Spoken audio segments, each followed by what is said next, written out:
Hi, good morning all. Welcome to Sunday Morning Shunya live talk show through Shunya Open University of Training. Now, today we are going to study the Ekotara Āgamas.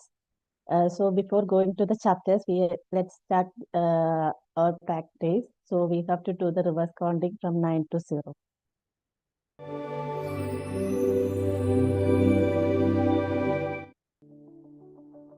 Before starting practice, please sit comfortably, keep your back straight, and keep your hands relaxed in any mudra. Remember, one breath in and one breath out is one count. While reverse counting, gently focus on your natural breath. Do not force your breath. At the sound of the bell, begin your practice. Start.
Yes, we have to start our session.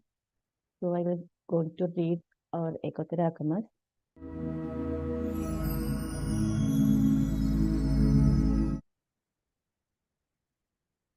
Āgamas as it is, Ekotara Āgamas, translated into Chinese by Gautama Sankadeva, Tripitaka Acharya of Kapisha, Eastern Jin Dynasty. Translated from Chinese to English by SIF Sutra Translation Department under the guidance of Dhanacharya Nagajiva, that is Dr. Lim Seo Jin. Ekotara Āgamas, Volume 27, Chapter 35, Mithya Parishada, the Wrong Assemblies. EA 35.10. Thus have I heard. At one time, the Buddha was staying in Sravasti at Jayadevana in Anathapindika's ashrama. At that time, the Grihapati Putra Sankama went to the place where the Bhagavan was, bowed his head at the Buddha's feet in Vandana and sat to one side. Then the Grihapati Putra said to the Buddha, I only wish that the Bhagavan would allow me to join the ranks of the path.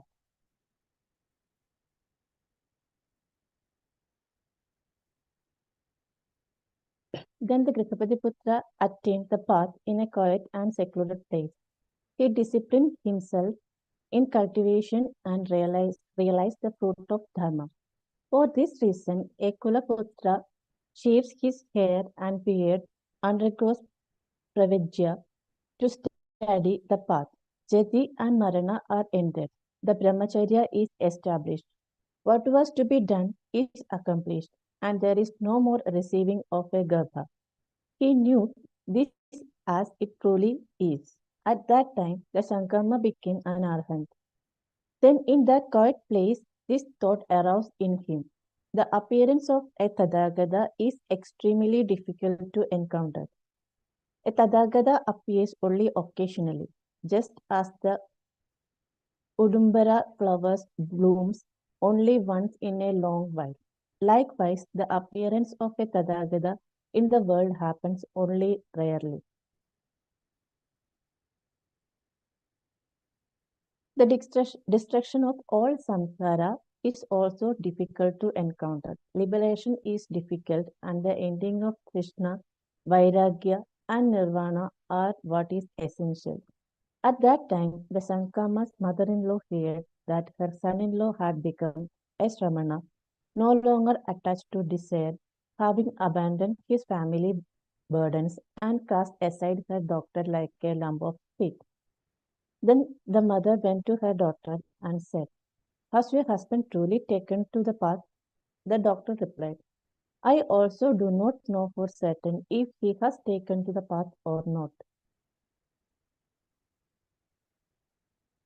The old mother said, you should now adorn yourself and wear fine clothes. Take these children and go to Sangama. Then the mother and daughter went together to Sangama. At that time, the Aisma Sangama was sitting in a cross-legged position under a tree. The two women stood before him in silence. Then the mother and daughter observed Sangama from head to foot and said to him, why do you not speak with my daughter? These children were born of you. What you are doing now is truly adharma and not accepted by people. What you are thinking is not the way of Manushya. Then the Aisma Sangama spoke this Gada. Beyond this, there is no greater Kushala. Beyond this, there is nothing more sublime. Beyond this, there is no other truth, no Kushala truth such as this. Then the mother-in-law said to Sangama, what aparadha does my daughter have? What adharma has she committed?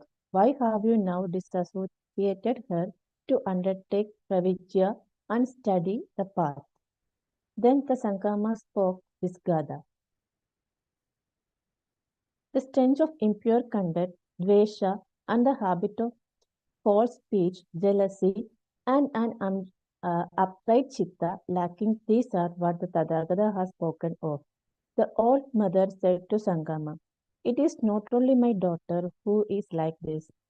All women are the same. Among the Parishada of Savasti, those who see my daughter are all disturbed in chitta with desire, wanting to be with her like the thirsty wanting to drink, never satisfied with looking and all having sapna of attachment. Why do you now abandon her to study the path and instead of slandering her? If you have no use for my daughter today, then take back the children you have saved. Then Sangama spoke this Gada again.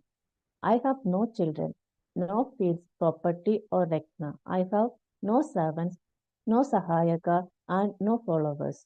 Walking alone without a sahaya, delighting in a quiet and secluded place, I practice the dharma of a shramana, seeking the right path of the Buddha. Having sons and daughters is the practice of foolish. I am always anatman. How then could there be children? When the wife, mother, and children heard his Gada, each thought, as I observe his intent today, he will certainly not return home. After observing him once more from head to foot, they sighed deeply, knelt before him, and said, if any adharma was committed through kaya, vacha, or chitta, may it all be endured. They then circumambulated him 3 times and departed. Then, when it was time, the Ananta put on his robes, took his bowl, and entered the city of Sravasti to beg for food. Seeing the old mother and daughter from a distance, he asked them, did you happen to see Sankama just now? The old mother replied, thought we saw him. It was as if we did not see him. Ananda asked, did you speak with him? The old mother replied, thought we spoke, it did not enter my chitta. Then the Aisma Ananda spoke this Gada. One wishes for fire to produce water and for water to produce fire. One wishes for the dharma of shunyata to be existence and for the one without desire to have desire. Then the Aisma Ananda, having finished his arm around for food, returned to Jatavana in another Pindida's ashrama. He went to Sankama, sat to one side and asked him, do you know the Dharma as it truly is?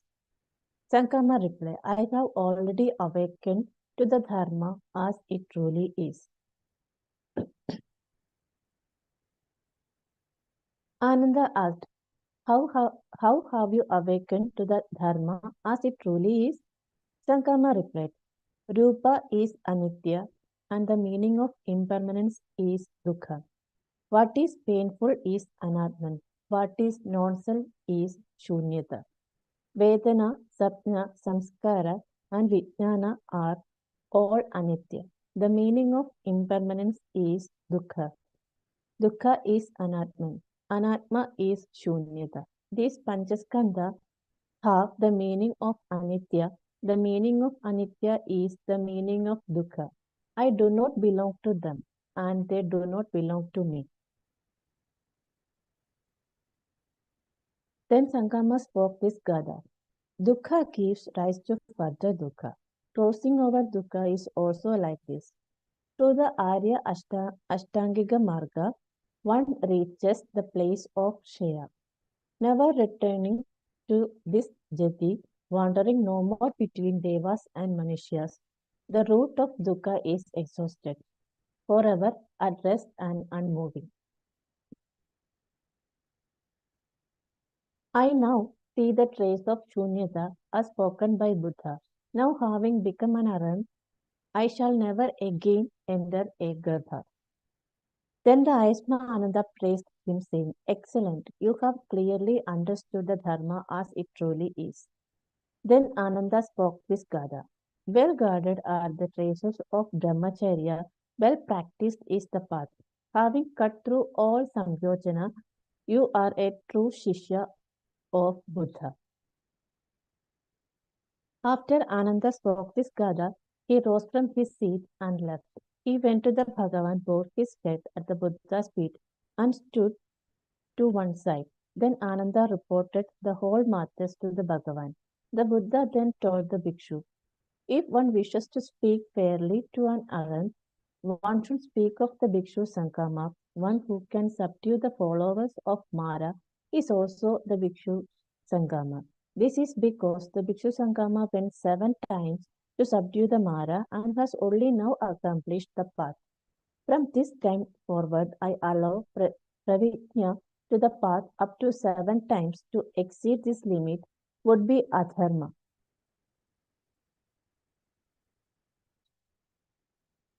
Then the Bhagavan told the bhikshus, among my disciples, the foremost bhikshu who can subdue Mara and has now accomplished the path is bhikshu Sankama. When the bhikshus heard the Buddha's words, they followed it with joy.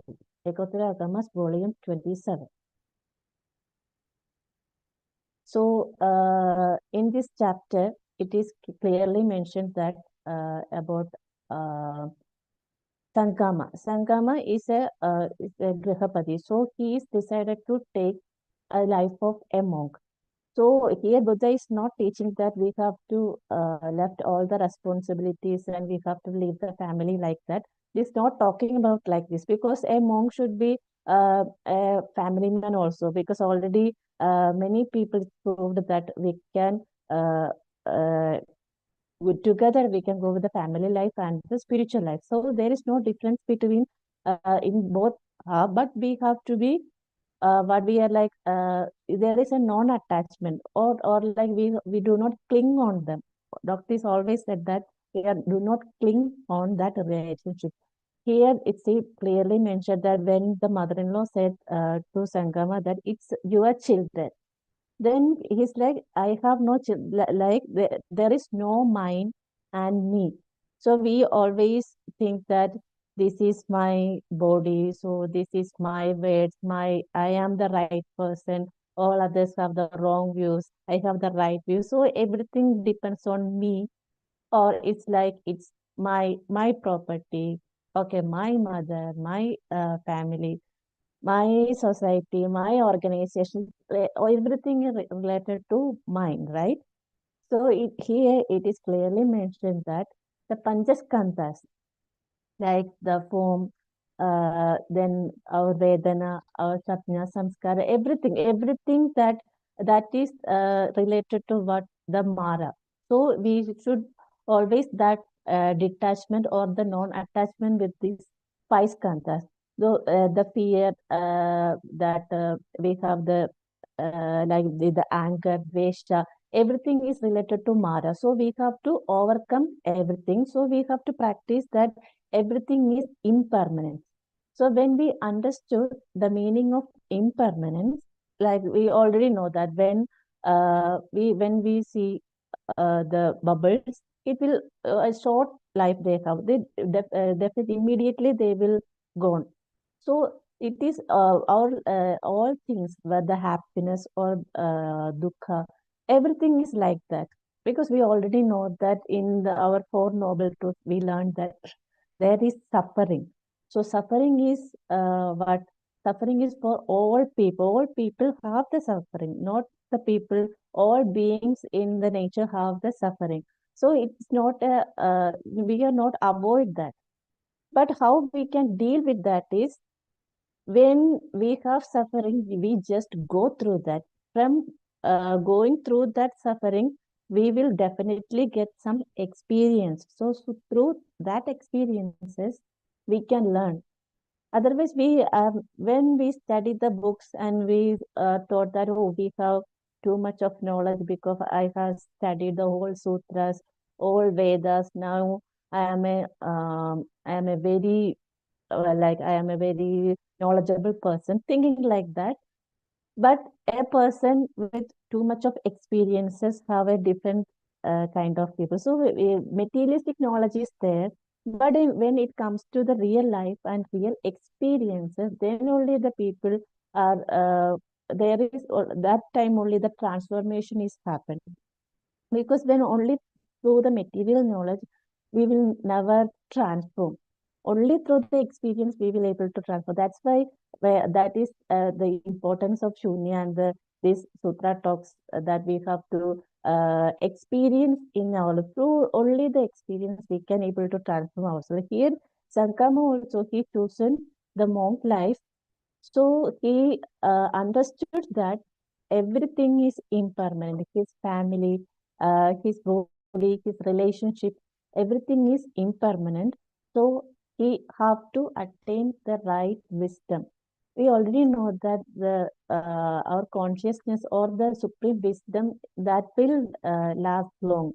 So he chose that he have to defeat the Mara, and actually that is the incident. It's clearly mentioned that the mother-in-law and daughter is came to Sankama. That incident is it's a trick of Mara. Mara is trying to pull back the Sankama to the again the world of attachment. We already said that the samskara is about all of attachments and everything. So he knows that the Mara is triggering him. So he is what he know that he already know that everything is impermanent. He knows the anitya in everything. So he just given the right advice to his wife and the mother-in-law. So at the end, they already respected the decision taken by the Sankama. So they left without any complaint like that. So here it is clearly mentioned that we should know what is right and what is wrong.